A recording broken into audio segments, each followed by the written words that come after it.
good to see you again. And I pray that the Lord will bless us as we partake of His Word.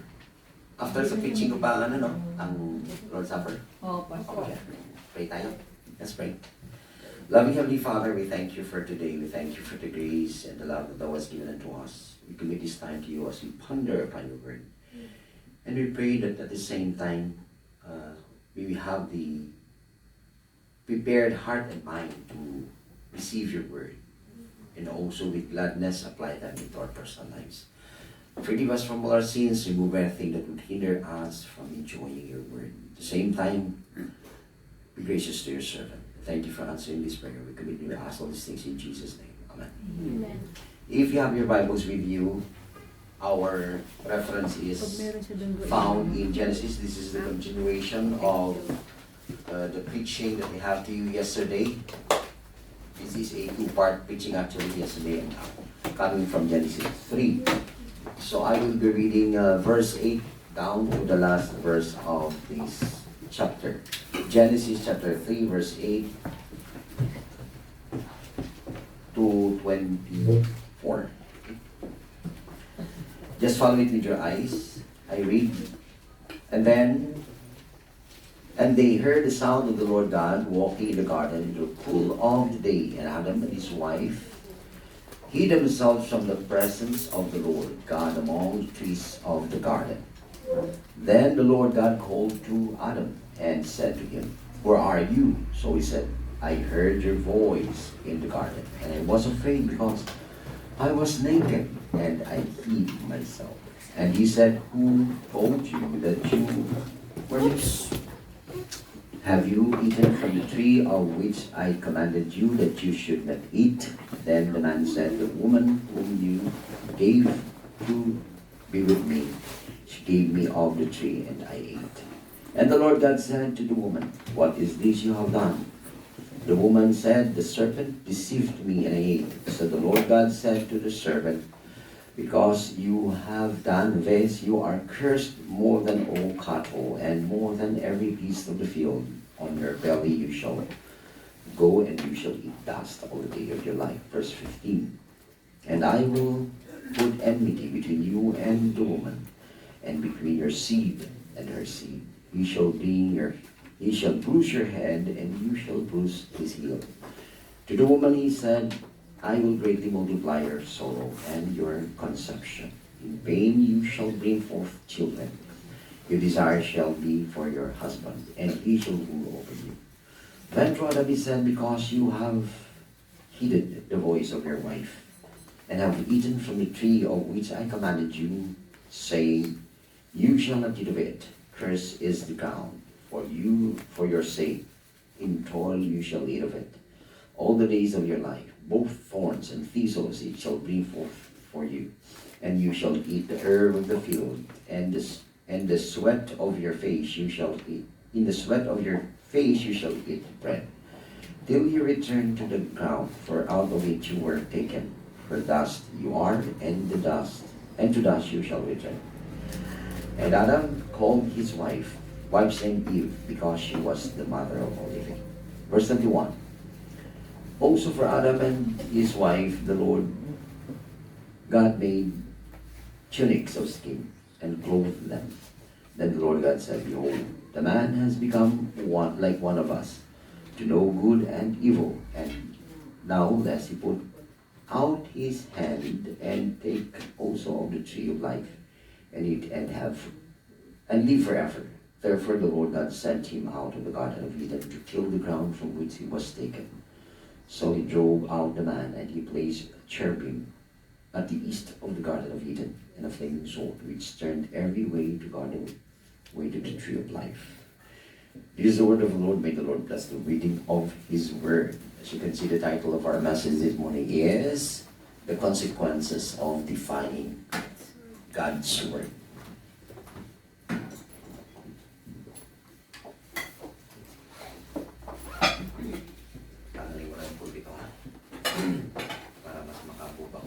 Anyways,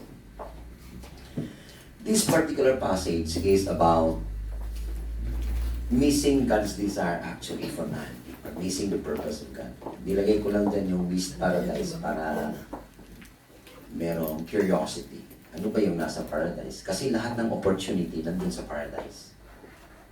Out of the wideness of the universe and the huge opportunity all over the world, inappoint ng Panginoon ng garden, di ba? Ang laki ng sanlibutan. Pero sa laki ng sanlibutan, nilagay niya yung Garden of Eden doon in a particular place. We don't know where it is because it was affected by the flood. So yung geographical location, puro na lang assumption. But God, kung titignan natin, meron talaga siyang particular place para kay Adam and Eve. And that particular place is a place for them to be really productive in everything. Relationship with God, relationship with each other, with animals, with all the creation that God has given unto them. Kaya pala hindi ko makita. May tissue ka. Saan ko malabo ang pag... Anyways. So every opportunity was given by God for them. The same thing with us. Nilagay tayo ng Panginoon sa isang lugar. Lugar na kung saan tayo ay mag-grow. Mag-grow sa ano? Number one, sa ating sarili. Magiging productive tayo. Tandaan ninyo, hindi tayo nilalagay ng Panginoon sa lugar na kung saan ay sisirain niya ang ating buhay. Nilalagay tayo ng Panginoon sa kung saan man tayo ngayon upang tayo ay lumago. At the same time, hindi lang personal growth, kundi interpersonal relationship. That's why we have this kind of group na magkakaroon ng mutual encouragement with one another because of our common denominator, and that is the Lord Jesus Christ. Because of the Lord Jesus Christ, we are one with Him, then we should work as one with the Lord Jesus Christ, na tinutupad natin ang kalooban ng Panginoon. Ang pinakamaganda is God placed you where you are in order for you to grow in your personal relationship with Him. And that is actually the Garden of Eden. Kaya nilagay ko missed paradise, missed opportunities, missing the purpose of God. For what reason? Because Adam and Eve defied the Word of God. So anyone who does not heed God's Word, these are the possibilities or what we could call consequences of your action. Remember that in every action, there is a consequence. For good actions, good consequences. Bad actions, bad consequences. Dito ipinapakita ng Panginoon kung ano kaimportante ang kanyang salita. Once hindi natin nire-respect ang salita ng Panginoon, what will happen? The same thing will happen to us. Kung ano ang nangyari kay Adam at saka kay Eve. So very, very important. We don't want to miss the opportunity. So what is the heart of the matter? The heart of the matter is disobedience will surely get its consequences. Tandaan natin yan. Kung hindi man ngayon, mangyayari iyon, mangyayari sa darating na panahon. Tinatawag na nakatakdang panahon. Now, ano yung consequences of defying God's Word? Number one, kung titingnan natin sa passage na binasa natin, from verse 14 to 19, the curse of the whole world. In one particular action na pinagbawal ng Panginoon, dinisregard nila yun. Hindi lang sila ang affected, kundi yung buong sanlibutan is affected. Inisa-isa ng Panginoon ang punishment, ang curse na tinatawag. Now, when you talk about curse, it means a calling for harm or injury to come to someone. Gusto mong isumpa ang isang tao. Anong ibig mong sabihin? Gusto mo siyang maghirap. Gusto mo siyang makaramdam ng sakit. Gusto mo siyang nakitang gumagapang at naghihikahos sa buhay. Now, those curses came first to the animals. Nung kinonfront ng Panginoon si Adam at saka si Eve, no one, kahit isa sa kanila, ang gustong umako ng kasalanan ginawa ng bawat isa. Gusto talagang magturo ng kasalanan ng iba. Diba? Ganun tayo. Kung minsan nahuhuli tayo sa kasalanan, naghahanap tayo ng dahilan na may ituturo tayo na sasalo ng ating kasalanan. So nung hinarap si Adam ng Panginoon, sabi niya, babaeng binigay mo sa akin. Tapos nung kinonfront ng Panginoon si Eve, yung ahas. Okay, hanggang doon na lang yun. Kasi pag yung ahas, tinanong pa ng Panginoon, alam niyo na kung sino tuturo. Sino pa kumuha ng ahas? Lalabas na ang Panginoon pa ang may kasalanan. Kaya nagkasala si Adam at si Eve. So we will understand that in every action, kung hindi tayo careful, mas malaki yung consequence nun. And ang sad thing sa atin is, even though nakita na natin yung consequence sa ibang tao, gusto pa rin nating tikman yung kasalanan na gawin natin at tayo rin ang magre-reap ng consequence. What a foolish way. Yung ibang tao, they learn the easy way, they just observe people and just avoid doing things na ginagawa ng ibang tao para sila ay hindi na maka-experience ng tinatawag na consequences of their bad choices. Pero may mga tao na kahit anong sabi mo, anong warning mo, anong pigil mo, gagawin at gagawin nila. Nakapagtataka, di ba? Kaya nga yung tinatawag, hindi yung circumstances ang cause kung bakit tayo ay nagkakasala. Ang ating puso, ang kondisyon ng ating puso palagi. Hindi dahil si ganito ay ganito suplada, kaya sinupladahan ko rin siya. Hindi. Kahit sino pang suplada yan, kung ang puso mo ay hindi suplada, hindi mo siya susupladahan. Di ba? Sinupladahan mo siya kasi ikaw rin, suplada ka rin. So hindi yon yung nangyayari sa labas ang nagko-contribute. Bakit nagiging masama ang ugali mo? Hindi. Talagang dati ng masama ang ugali mo. Sabi yun ni Jesus Christ di ba? Yung mga disciples, kumain ng pagkain na hindi naguhugas ng kamay. Sabi ng mga religious leaders, bakit hinahayaan mong kumain ng mga disciples mo nang hindi naguhugas ng kamay? Sabi ng Panginoon, sinagot sila, hindi ang mga bagay na nangyayari o nanggagaling sa labas ang nagiging dahilan na nagkakasala ang isang tao, kundi kung ano ang nasa puso niya. Dahil nasa puso nagagaling ang jealousy, ang murder, ang envy, at lahat ng klaseng kasalanan, ang pagnanakaw, ang pagsisinungaling. So hindi ang consequences natin ang nagko-contribute bakit tayo nagkakasala, kundi ang consequences ang nag-i-expose. Siya ang nagre-reveal kung anong klaseng tao tayo. Kaya nga, kung titingnan natin, ang dami natin, tapos bibigyan tayo ng particular consequence o particular situation, hindi ba kayo nagtataka? Hindi pare-parehong responses? For example, nakakita ka ng gwapo. Kung hindi ka sa heart mo, hindi yung priority ng heart mo, kahit anong gwapo niya pa, hindi ka magre-respond sa kanya, di ba? Pero kung matagal ng panahon, mamatay-matay ka, kapit ang tagal, Lord, dumating sa buhay ko. So sa unang pagkakataon, na dumating yung gwapo na yun, hindi ka na magtatanong, believer ba to, unbeliever ba to? Kasi gustong-gusto mo na, di ba? Oo. Ay, kaya nga sabi ng isang kwento, nung bata pa siya, humihingi siya ng kalooban ng Panginoon, dumating sa kanya. Oh, Lord, give me a man. Diba? Kita nyo na yan, diba? Lord, give me a man. And gusto niyang man is Christian man. Okay. Kaya lang, dumating ang panahon na medyo nagkakaedad na. Oh, maganda sa Cebuano. No? Hindi dumarating yung will ng Panginoon. So sabi niya, Lord, asa naman? Saan na? Ha? Saan na ang man? Diba?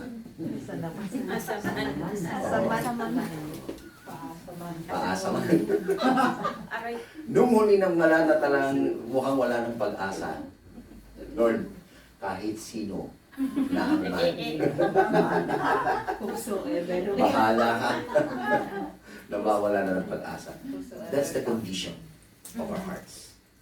So, very, very important na ganun yung mauunawa natin. So, remember, a curse is something that you want to inflict to someone na maghihirap siya. And yun yung nangyari sa mundo. Hindi isa-isa ng Panginoon, the animals, and then the woman. Instead na maging delightful yung nanganganak ka, It's really delightful. Pero you have to go through pain before you feel the delight. Lalo na yung sa mga ina. Sa mga hindi ina, bahala kayo sa buhay niyo. Pero sa mga ina, hindi ba yung labor pains na tinatawag? Labor pains. Pero, kapag lumabas na ang bata, can you still remember the pain that you went through? Kahit ilang oras, no? Na pinaghirapan mo, ang sakit-sakit, tapos yung iba nga sumisigaw, ayoko na, hindi mo ulit. Meron kaming member noon sa unang church na, na nagpastor ako. Yung buong hospital talagang naririnig yung boses niya. Talagang sumisigaw kasi ang sakit, ayoko na! Simulat dulo hanggang kabilang dulo daw yung boses, Christian hospital, hindi ko sasabihin kung saan. Talagang dinig daw yung boses na ayaw niya na talaga. Ayoko na kasi ang sakit. Pagka next year, bumalik siya.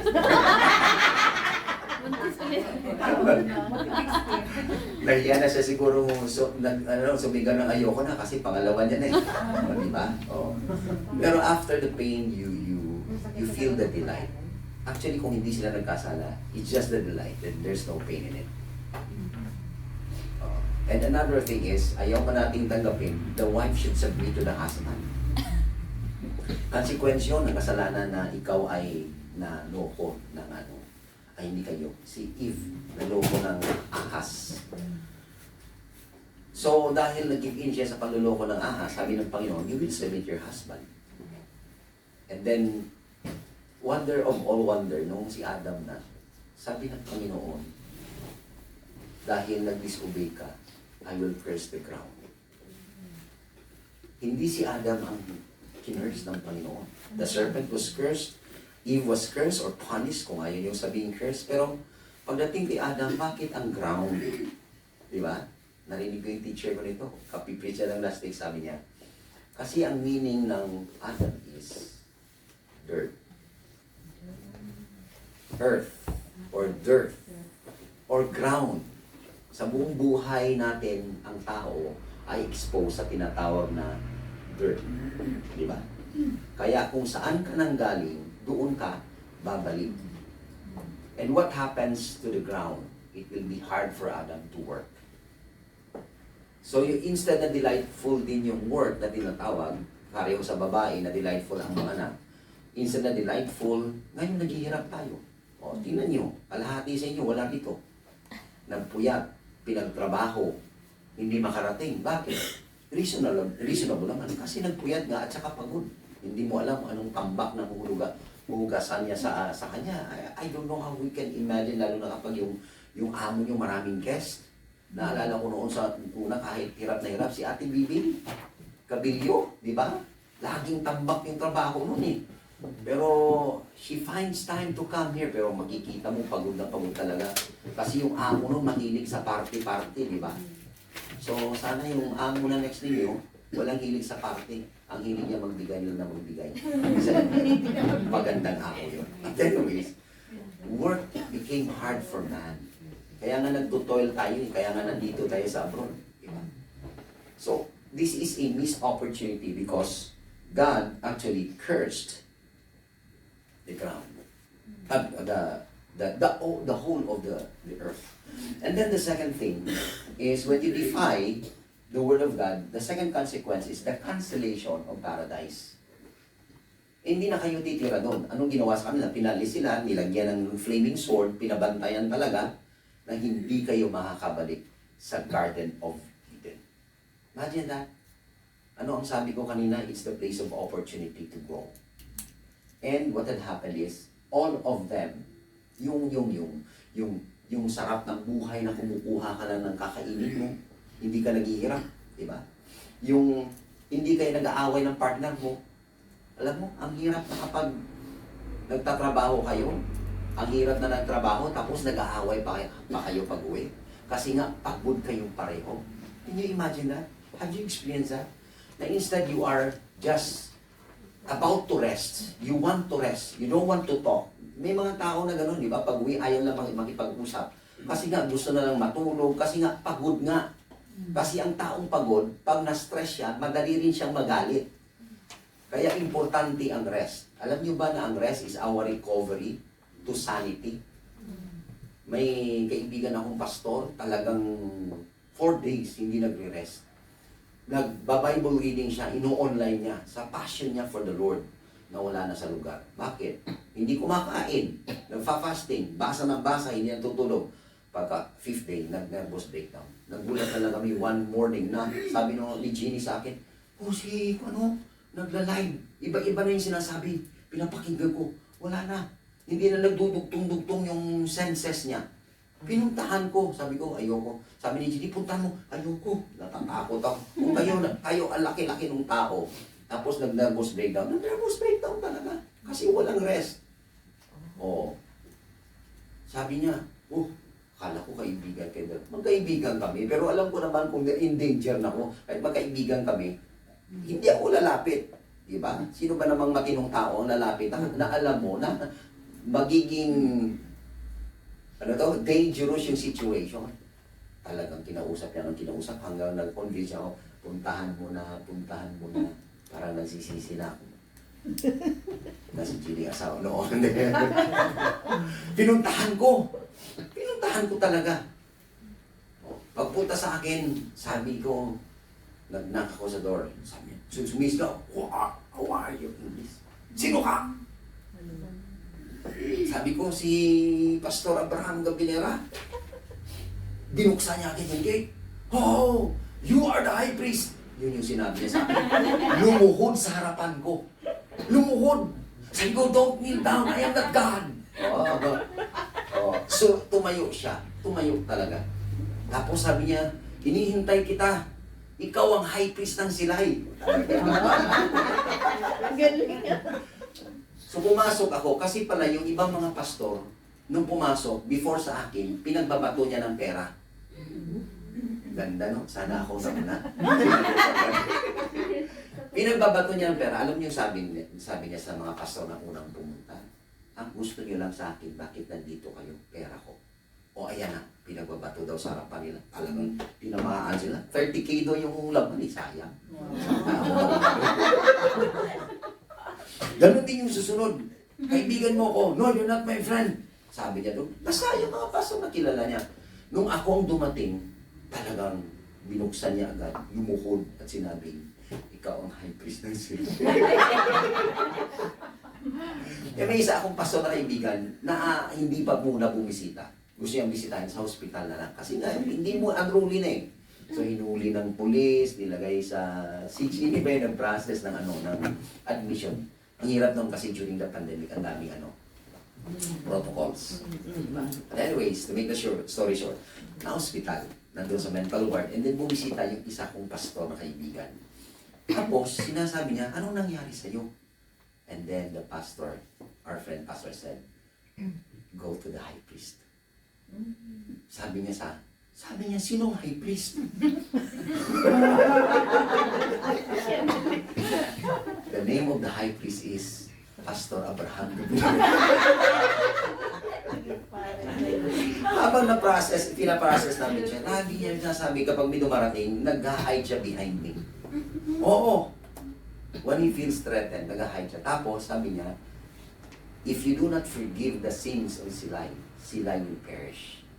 Yun yung sabi niya sa akin talagang talagang hindi na nagdudugtong-dugtong yung tornilyo na ulo niya. Kaya kung ano-ano nung pinagsasabi.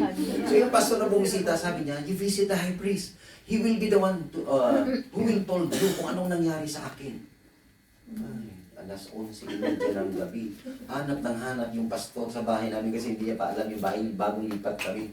Sabi niya, hirap hanapin ng bahay niyo. Sabi ko, pastor, ba't nandito ka? Mag-12 o'clock na. Na-curious ako kasi binisita ko yung kaibigan natin, pastor. Ano sabi niya? Kausapin ko daw ang high priest. Ikaw yung sinasabi niyang high priest, pwede kong malaman ano nangyari. So, kwento ko lahat-lahat. Then, okay, naintindihan ko na. Hindi ko alam kung ano nakita niya sa akin. Bakit tinawag niya akong high priest? At kailangan kong patawarin yung buong sila para mapakinggan ng Panginoon.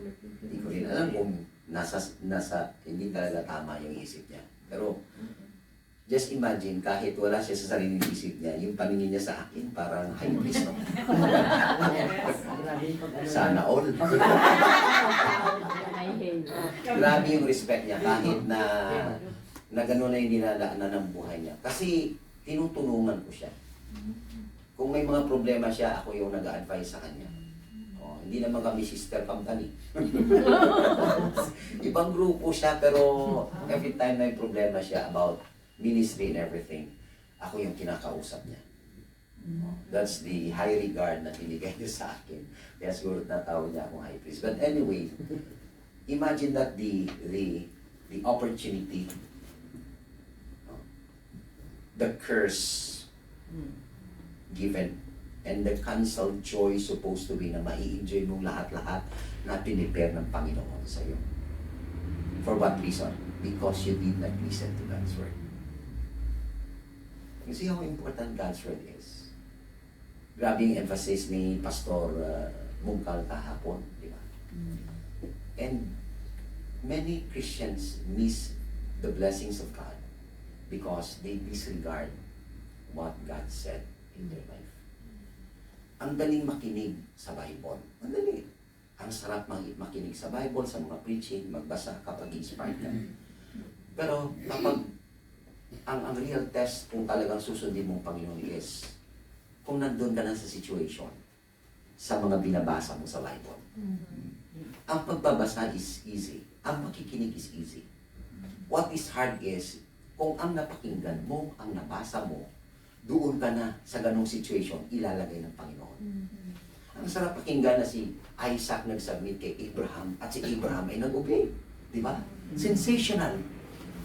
Ang sarap pakinggan na ang Jericho ay nag-crumble down because they obeyed every instruction of God. Even though it does not make sense. Naging dry yung Jordan, naging dry din yung Red Sea. Ang sarap nun. Pero kung nandun na kayo sa situation, hindi na. Ang ganda nung isang devotion na pinost ni Jeannie because I think she's going through very difficult times. Sabi nung quotation doon, God does not remove the Red Sea ng buhay natin. Diba? Ganun. Nilagay ang Israel doon sa ganung situation, wala silang tatakbuhan. They are filled with fear actually. And they don't know what to do. But God did not remove the problem. God did not remove the Red Sea. He parted the Red Sea. He destroyed the problem in front of you. So there are times that you want to run sa problema, to run away from it. There are times that we want to give up sa buhay natin. There are times na gusto nating dali. Okay. There are times na parang ang sarap sisihin ng Diyos. Bakit binigyan ka ng ganong klaseng test ng buhay mo? Faithful ka naman. Nagsiserve ka naman sa Kanya. Lahat yun pwede mong gawin. But eventually, sinasabi ng Panginoon, I was not there to remove your problems. I am not there to make life easy with you. Kasi mangyayari, magiging paki-open po. Spoiled brat ka. Like me, I'm spoiled brat. Kailangan buksan niyo yung bottle para mainom ko. No, just kidding. Oh, hirap na hirap si Ate Nettie. Oh, nalaglag pa. Oh. Wala pang 5 minutes. Dali. Nakataob. Thank you. So what happens? Sabi ng Panginoon, go through it. Go through it. Alam niyo bang butterfly hindi giging fully develop yung wings niya kapag hindi siya dumaan sa cocoon. Tapos, mas maganda na normal delivery yung bata kumpara sa cesarean. Alam niyo ba yon? Mas stronger ang immune system ng normal delivery in comparison sa cesarean. That's how wise God is. The pains of our life, we want to reject them. There are even times that we tell God, kung pwede lang, hindi na ako dumaan doon. And it's understandable. Why? Because even the Lord Jesus Christ, when He thought about dying on the cross, anong sabi niya sa Panginoon? Let this cup, if it is possible, Father, let this cup pass from me. Kung pwede lang. Kung pwede lang. Pwedeng mamatay, hindi lang sa cross. Alam niyo kung bakit? Kinausap ko yung isa kong estudyante, nag-graduate siya sa Silliman ng Sociology. And there is this, the philosophy of punishment na tinatawag. Yung mga Romans pala, ang empire na na-master talaga nila kung paano mag-inflict ng worst pain sa isang pinaparusahan nila. Isa lang. Pumili ang emperor ng group of people para maging master of pain. Grabe no? So kung may doctorate sa philosophy, master sa ministry, meron doctorate sa punishment. Yung mga tao na pili ng emperor. Sabi niya, alam mo, we just tell na okay, may mga thorns yung pinapalo kay Jesus Christ. May mga thorns pag ganun di ba natatanggal yung flesh and ang skin? Sabi niya, hindi ganun. Sabi niya, ganito talaga daw. Pag pinalo pala ng yung mga master of, hindi master, monster of punishment talagang tawag. Pag pinalo pala nila yon, kakapit yun talaga. Yun yung in-explain, di ba? Kakapit. Kakapit sa laman mo. Hindi nila tatanggalin pala pag ganun, kundi 90 degrees. Pagkapit, hila. Kaya walang natitira doon. Just imagine nung sinabi nila na i-crucify si Jesus Christ, this monster of pain ng mga Roman soldiers were even surprised. Bakit buhay pa to? And that is understandable when they say that. Why? Because doon pa lang sa punishment na pinapalo siya sa likod and the lacerations na ginagawa nun, hindi ka talaga mabubuhay. It is intended to inflict pain to the worst possible kind of pain na mamamatay ka slowly. Kasi mag-bleed ka. But to their surprise, the Lord Jesus Christ did not die. Of course, He was empowered by God. He was empowered by the Holy Spirit. That's why understandable kay Jesus Christ. Maunawaan natin, bakit sinabi niya sa Panginoon, sa Diyos, sabi niya, kung posible lang, Ama, pwede na hindi lang ako mamatay sa cross because nakita niya kung paano siya magsasuffer. Yet, sabi ni Jesus Christ, it's not my will, but your will be done. I am willing to go through the suffering. I am willing to go through the pain. For whose sake? For our sake. And then we just disregard what He said. We don't appreciate by not living according sa expectation ng Panginoon. We just live our lives the way we want it to be lived. Kasi ang totoong nag-appreciate ng sinasabi ng Panginoon, ng buhay ng Panginoon, ng suffering ng Panginoon, ay ang pagbabago rin ng ating buhay. Ang paglago natin sa ating relasyon sa Kanya at sa relasyon ng bawat isa sa atin. It's very, very important for us to understand that.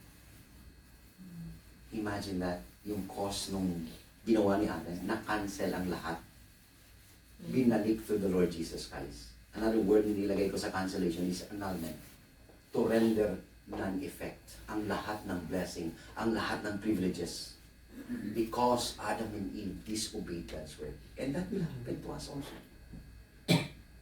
Kung i-disregard natin ang sinasabi ng Panginoon, there will be an annulment of blessing. Ganun yung nangyari sa Israel, tandaan ninyo.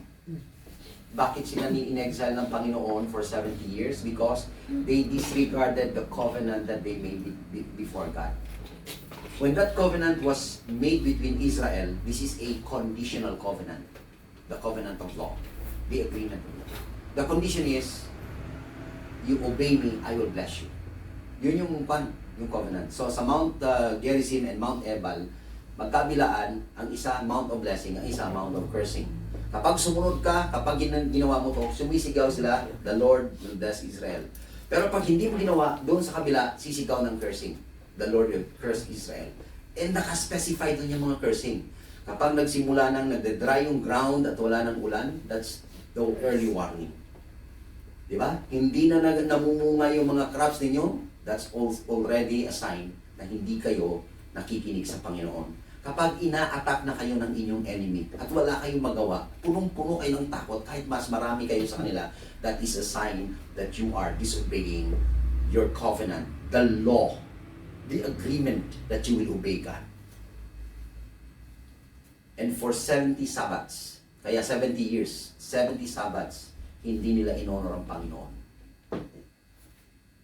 Imagine that. And the question is, pinabayaan ba sila ng Panginoon? In-exile sila, kaya sabi nila, hindi na tayo makakabalik. Surprise of all surprise, God said, I know the plans I have for you. Even though I will send you, it is not a punishment, but a correction, so that your heart will turn again to me. So the pain that we feel, the suffering, the difficulty, is not to destroy us. Tandaan ninyo, hindi intention ng Panginoon na sisirain niyang buhay natin dahil sa mga dinadaanan nating pagsubok. This is a test for us to turn again our hearts towards Him like Israel. Na-amaze din ako sa katigasan ng unang Israel. Alam niyo ba kung sino lang ang bumalik doon sa exile? 2 tribes lang. Judah and Benjamin. The rest, ang tawag na sa kanila is lost tribes of Israel. Kung saan-saan na sila nagkalat sa buong mundo. You see how hard yung puso ng taong yet. Kahit ganon, ang Panginoon is still restorative. God is always redemptive sa kanyang ginagawa. Tayo kapag may naka-offend sa atin, nagkasala sa atin, ano sasabihin? Manda ka. May araw ka rin. Di ba? Oh, vengeful yung heart natin. Oh, maghintay ka lang. Pag ako nagalit, pag ako napuno, hala, sige, punuin mo. Ganon tayo, di ba? Oh, ilang beses na bang napuno ang Diyos sa kasalanan natin? Ilan na bang mga bagay na ginawa natin na alam natin na hindi natin deserve na patawarin ng Panginoon? And even though we do it again and again and again and again, God still forgives us from our sins. What a way to experience the grace of God. I am not worthy. Alam niyo, umiiyak ako hanggang ngayon because until now hindi ko nakikita ang sarili ko na worthy, na tinawag ako ng Panginoon, na nagpapastor ako. And my greatest desire is makatapos na ako ng matino. Yun lang. Hindi ako nagdi-desire na lumaki yung simbahan. Eh, lumaki yung simbahan. Alam ng pigilan ko, di ba? Eh, ang Panginoon naman na nagpapalaki. Hindi naman ako. Ang desire ko lang is mag-submit sa Kanya. I didn't aim for the church to be that big. Sabi ko, Panginoon, susundin lang kita. Ganun din. Eh, hindi ko naman alam na aalis ako dun. Oh. Sabi nga ng isa kong estudyante, promotion yan, sir. Kapag doon ka na sa kabilang simbahan, hindi ko sasabihin, naka-video tayo. Pero yun ang sinabi niya. Yun yung paningin nila. Kahit saan ka pumunta, talagang promotion daw ng Panginoon sa akin. Lalo ako nahiya sa Panginoon. The more you see the goodness of God, the more you will see yourself as unworthy of that goodness. And the more you will humble yourself. And that should be our attitude. Knowing our imperfections. Knowing that so many times we defy the Word of God. Knowing that we don't even consider obeying Him. Yung palagi na lang ang atin yung iniisip natin. But still God is so gracious. What a way ang pagmamahal ng Panginoon sa atin. And the last one here is the costly price of man's sin. Ano yung naging consequence ng dinify nila ang kuha ng Panginoon? Number 1, ano yun? Number 1? The curse of the whole world. The whole world was cursed. The second one is the cancellation of Paradise. paradise. Cancellation of blessing. That life will not be easy anymore. If you want to enjoy life, you have to toil for it, to work for it, to go through the thing. Yet still God is gracious. And the last one there is the costly price of man's sin. Bakit? Sa verse 21, God killed an animal. Tinanong ko yung mga estudyante ko, sabi ko, tama ba yung sinabi ng Diyos na sa araw na kakainin nyo ang bunga ng pagkakaalam ng mabuti at masama, mamamatay din sila physically.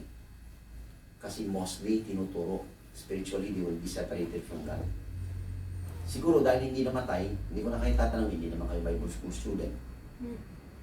Dahil hindi nga sila namatay, sabi nila sa rin na, hindi. Physically, spiritually lang sila mamamatay. Pero actually, that day, they should die. Physically. Pero bakit hindi sila namatay? Kasi may sumalo physically ng kamatayan ni Adan at ni Eva. Yung animal na pinatay ng Panginoon.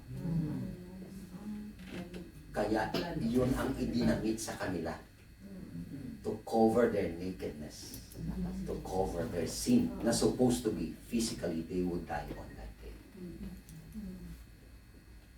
See that? It cost God. Eh, wala namang cost kay Adam and Eve yun. Diba? Sino ba nagmay-aari ng animal? Sino ang makakaramdam ng pain na ikaw ang nag-create, ikaw yung magdi-destroy? Diba? Hindi naman si Adam and Eve ang nag-destroy nun eh. Nung animal, hindi siya ang papatay sa animal. The one who created that particular animal, hindi man na-specify na sheep yun. Oh, pero sagutin na naman kayo ng magagaling na Bible school student, sheep yun. Eh, wala naman dun sa text. Diba? It's an animal, it's covered, pero eventually we know na ang nire-require ng Panginoon to sacrifice is the sheep. And there's a particular breed, explained by John kagabi. But anyways, going to the point is this. God caused that animal just to cover the physical death of Adam and Eve. When we sin against God, it's not us yung nawawalan actually. Hindi tayo talaga yung nagbabayad ng malaki. It's always God. Diba? Sino ba nagpapatawad kapag nagkakasala tayo? Ang Diyos. Ano bang deserve natin kapag nagkakasala tayo? I-punish. Pinapunish ba tayo? Hindi. Sino sumasalo? Si Jesus Christ. Doon pa lang dapat maisip na natin na hindi ko dapat i-abuse yung kabutihan ng Panginoon sa aking buhay by wasting my life, by wasting my time, by not giving it to Him na second place lang siya palagi sa buhay ko. Uunahin ko pa yung sarili ko. O sa Tagalog pa, yung kapritsyo ko. Bago ang sapatos for the Lord, sapatos for me muna. Yan.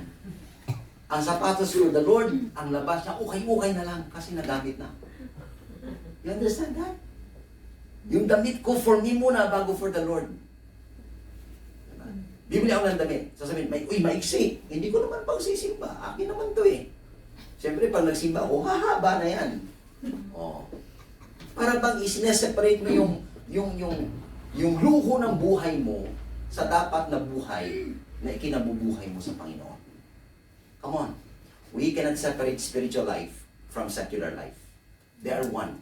Why? May secular life ba sa Christian life? May secular life.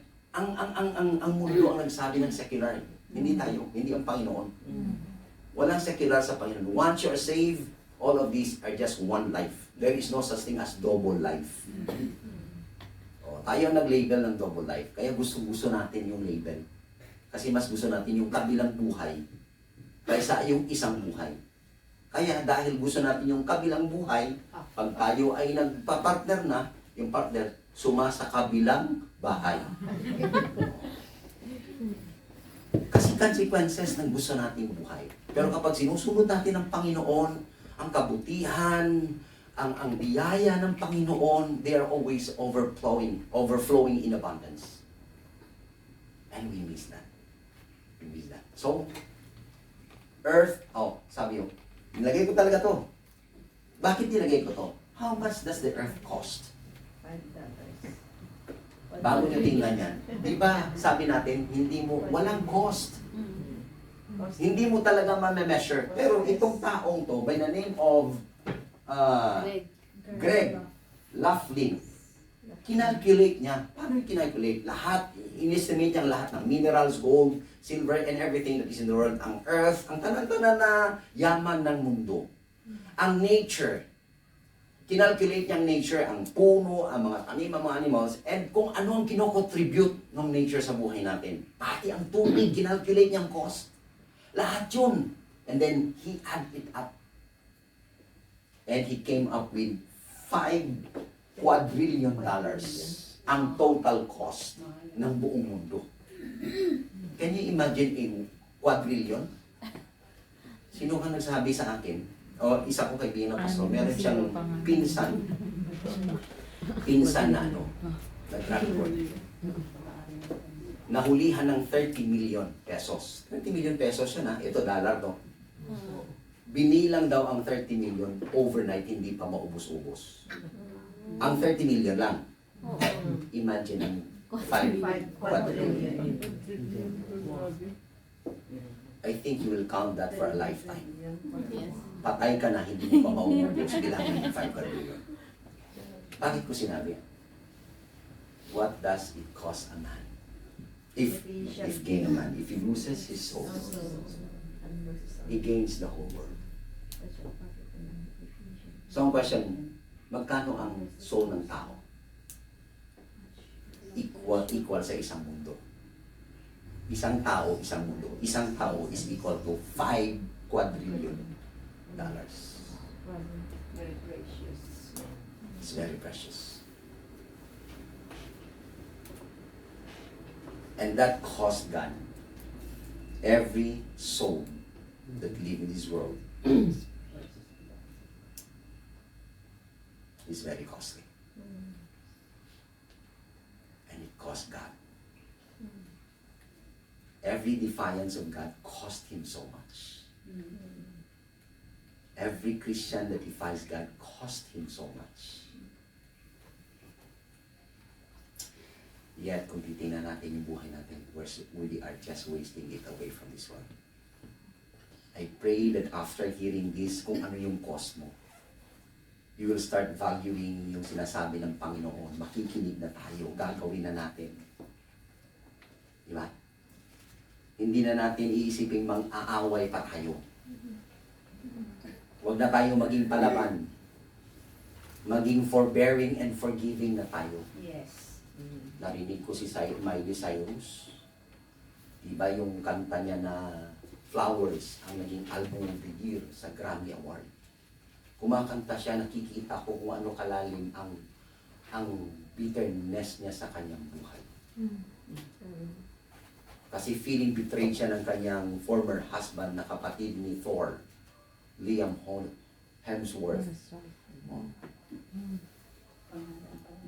Eh yung binaliktad niya yung version ni Bruno Mars na I can buy you flowers. I can buy you Some flowers and then I can write your name in the sand. Yung lyrics ni Miley Cyrus is this, I can buy myself flowers. I can hold my own hand. Oo. I can write my own name in the sand. Sabi niya doon is, you forgive. Tapos, pero wala sa lyrics. Sabi niya, you forgive, but don't forget. Sabi niya. So, ang laki ng bitterness niya. Christian actually yung father ni Miley Cyrus. Si Billy Ray Cyrus. Nung nagpasalamat siya, hindi niya pinasalamatan ang tatay niya because palagi siyang pinapagalitan sa ginagawa niya. Of course, nakipag-deal na siya kasi kay Satan. Kita nyo? So, makikita natin sa buhay natin is bakit ka pa mga away kung nakikita mo naman na grabe pala ang pag-value ng Panginoon sa buhay mo. You are worth $5 quadrillion. That's the cost of the whole earth. So huwag na tayo mag-waste ng energy natin na hindi sinusunod ang sinasabi ng Panginoon. So, as I close, Miss Paradise is the result of defying God's word. Physical nourishment is complete. Di ba? Lahat ng gusto mo nandun. Physically. All the satisfaction that you have, we miss that if we defy God's word. Productive partnership with man. Adam and Eve, sila ang maging procreator ng humanity all over the world. they miss the joy and the delight of bearing children. Kasi ang bearing of children yun, hindi na delight sa iba. Diba? Ang mga gustong-gusto magkaanak, hindi magkaanak. Ang mga ayaw magkaanak, yun yung nabubuntis. At kapag dumami ang anak, pinamimigay, pinaaampon, nagiging problema sa society.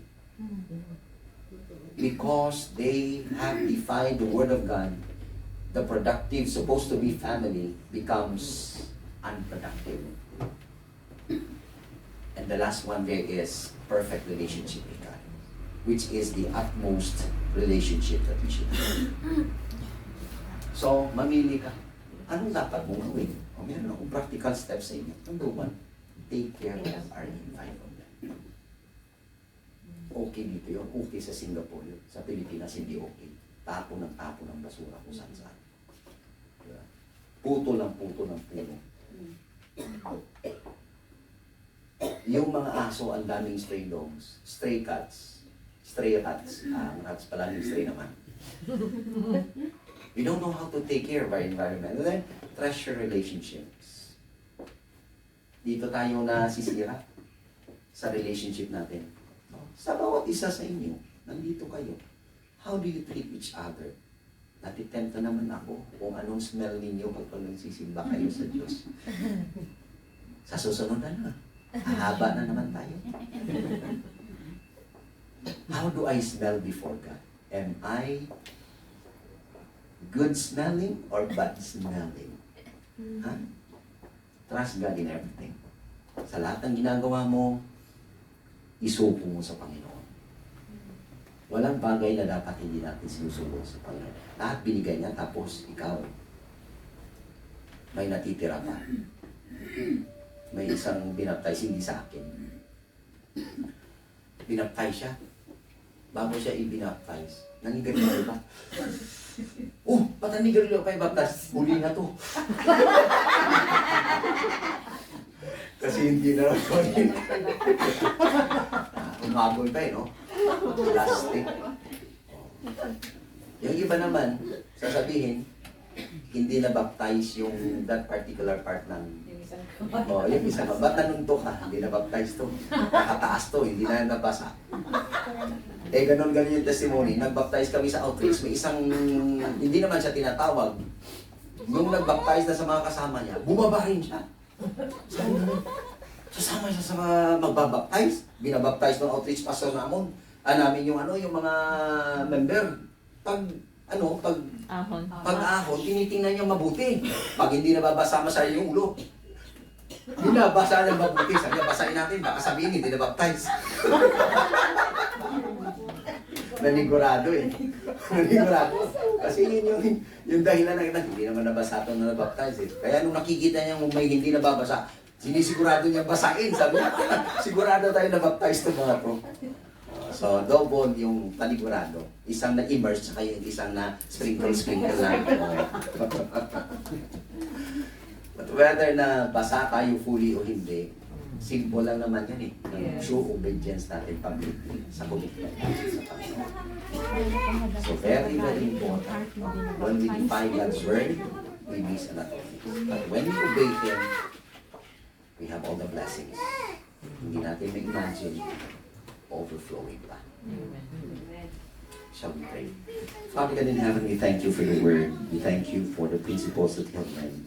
And we thank you on how you will enable us to apply them sa aming mga buhay.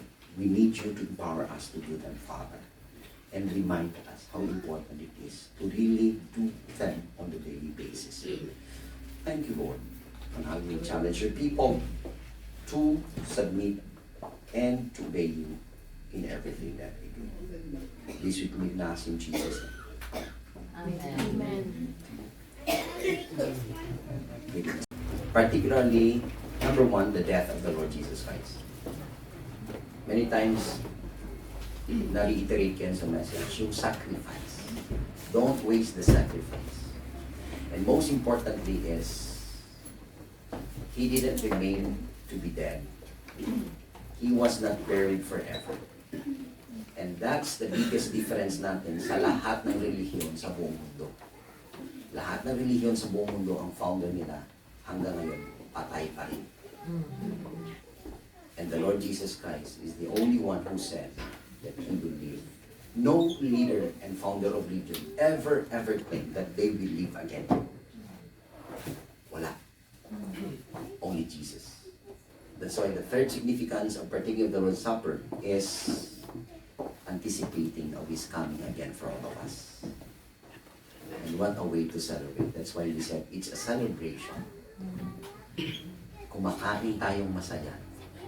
Kasi sa kondisyon ng Corinthians, nag-aaway-away sila. Sabi ni Apostle Paul, hindi kayo pwede mag-partake, nag-aaway-away kayo, settle mo na kayo. So isa yun. Kung bakit palagi sinasabi ni Apostle Paul, remember, hindi lang para hindi makalimutan si Jesus Christ at saka yung lahat ng ginawa niya, kundi remember to settle things up first before you partake of the Lord's Supper. So magandang relationship. Kaya hindi ka guilty na kumain nun para hindi ka magkasakit, sabi niya, di ba? Kasi ay kung guilty ka, magkakasakit ka, yung iba nga namamatay. Hindi naman natin gusto mangyari sa inyo. Gusto mamatay dahil partake kayo ng Lord's Supper. Na guilty, di ba?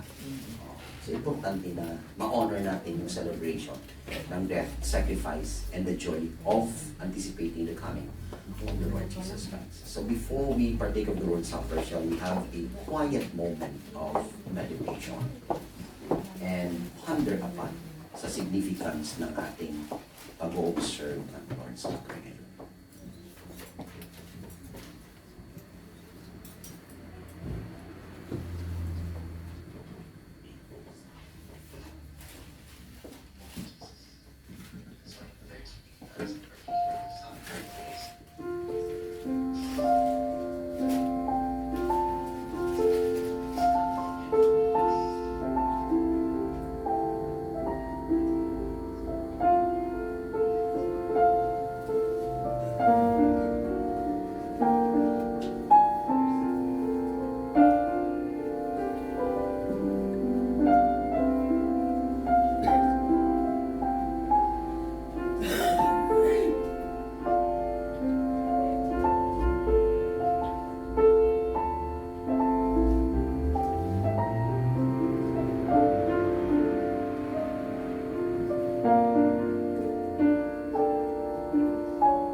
Father in heaven, as we commit to you the partaking of the Lord's Supper, remembering your sacrifice, your love, and everything that thou hast done for us, and most especially your promise, your true promise of coming back again. What a joy to celebrate you in our midst today. So bless your people with the meaning and the significance and the symbol of partaking of this Lord's Supper. Glory be to your name, Father. We commit and we ask all these things in Jesus' name. Amen.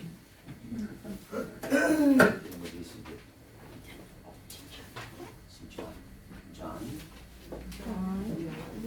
John? Andyan na siya. Andyan na.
Lord Jesus, on the night, the same night in which he was betrayed, took bread. And when he had given thanks, he broke it and said, "Take and eat. This is my body which is broken for you. Do this in remembrance of me." So,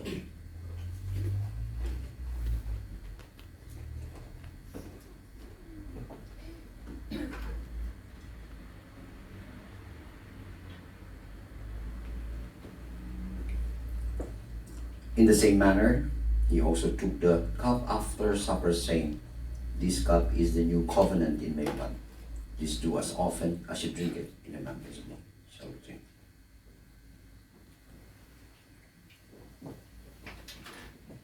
For as often as you eat this bread and drink this cup, you proclaim the Lord's death till he comes.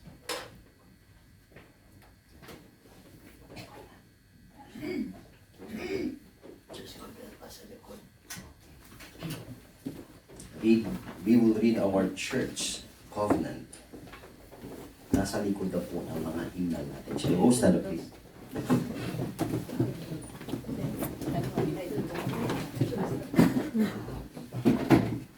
Meron? Gawa na. Sa atin wala. We will read this all together, okay?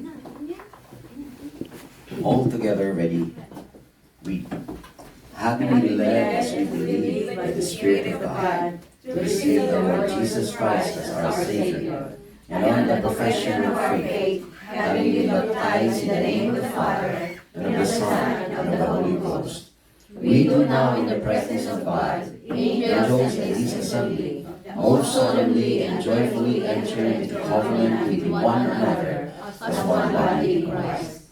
We engage therefore by the aid of the Holy Spirit to walk together in Christian love, to strive for the advancement of this church in knowledge, holiness, and comfort, to promote its prosperity and spirituality, to sustain its worship, ordinances, discipline, and doctrines, to contribute cheerfully and regularly to the support of the ministry, the expenses of the church, the relief of the poor, and the spread of the gospel through all nations. We also engage to maintain family and sacred devotions, to religiously educate our children, to seek the salvation of our kindred and acquaintances, to walk circumspectly in the world, to be just in our dealings, faithful in our engagements, and exemplary in our reporting, to avoid all tattling, backbiting, and excessive anger, to abstain from the sale and use of intoxicating drinks as beverage, and to be zealous in our efforts to advance the kingdom of our Savior. We further engage to watch over one another in brotherly love, to remember each other in prayer, to aid each other in sickness and distress, to cultivate Christian sympathy in feeling and courtesy in speech, to be slow to take offense, but always ready for reconciliation, and mindful of the rules of our Savior, to secure it without delay. We moreover engage that when we move from these places, we will as soon as possible unite with some other church where we can carry out the spirit of this covenant and the principles of God's word. Shall we pray? Father in heaven, we thank you for reminding us that we have an agreement. Specifically stated in this agreement are the things that we should practice in our church. Lord, these are clear agreements that we should follow, for we have subjected ourselves to agree upon such agreement. And may the grace of the Holy Spirit will enable and empower us to be such a kind of member that adhere to our agreement for the glory and for the honor of your holy name. We do this because we have understood your love and sacrifice for all of us. These actions are just results of your sacrifice. And we do this because we have the anticipation that you will fulfill your promise, that we could celebrate your coming once again. So Lord, please come. Let your name be magnified in the way we live, in the way we treat each other, in the way we grow in our relationship with you. And whatever we do, as your word said, whether we eat or drink, may we give glory and honor to your holy name. Thank you, Lord, for answering our prayer. For you commit and we ask of these things. In the mighty name of the Lord and Savior Jesus Christ, we pray. Amen. Amen. And have your seats, please.